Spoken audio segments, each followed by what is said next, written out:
22 run তুলতে out হয়েছেন 3 বার। নাহিদ রানার সামনে যেন নস্যি বাবর আজমের মতো বাঁচানো গতির ঝড়ে একেবারে প্ল্যান করে এবার পাকিস্তানি এই তারকাকে বোকা বানালেন টাইগার তরুণ পেসার।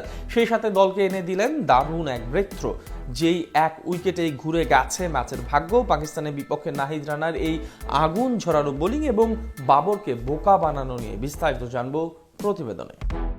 নাহিদ রানাকে মোকাবেলা করতে চাইবেন না বাবর আজম। পিএসএল এর ফাইনাল শেষে এমনটাই জানিয়েছিলেন অজি তারকা অ্যারন হার্ডি। তখন কথাটা অনেকে মজার ছলে নিলেও হার্ডি হয়তো সেদিন বাবরের মনের বাসনাটাই বলে ফেলেছিলেন। সত্যিই তো তাই, বাবর তো নাহিদকে মোকাবেলা করতেই চাইবে না। কেননা আবারও টাইগার এই পেসারের সামনে এক প্রকার মুখ থুবড়ে পড়তে হলো বাবরকে। পাকিস্তানি এই তারকার মাঝে নাহিদ জুজু ভর করেছে সেটা আর বলার অপেক্ষা রাখে না।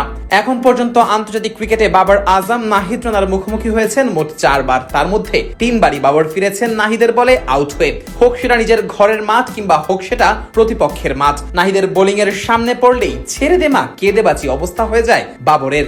এদিন সিলেটে নাহিদ রানার বিপক্ষে 15 বল খেলেছেন বাবর আজম, আর 15তম বলেই উইকেট পেয়েছেন নাহিদ। আগের যেই 14 বল বাবর খেলেছেন সেখান থেকে তিনি রান নিতে পেরেছেন মাত্র 9, বাউন্ডারি ছিল একটি। আর পুরো ক্যারিয়ারের হিসেব কষলে 4 ইনিংসে নাহিদের 39 বল মোকাবেলা করেছেন বাবর, আর সেই 39 বলে বাবর রান করেছেন 22 আর ডট বল খেলেছেন 26টি, যার মধ্যে আবার 3 বার হয়েছেন আউট। প্রথমবার রাওয়ালপিন্ডি টেস্টের প্রথম টেস্টে, আর দ্বিতীয়বার সেই একই মাঠের দ্বিতীয় ম্যাচে বাবরকে বোকা বানিয়ে প্যাভিলিয়নে ফিরিয়েছিলেন টাইগার এই গতি তারকা। এদিকে সিলেটে বাবর নাহিদের 15 বল খেললেও নাহিদ সেই 15 বল ধরে বাবরকে বোকা বানানোর ফাঁদ পাচ্ছিলেন।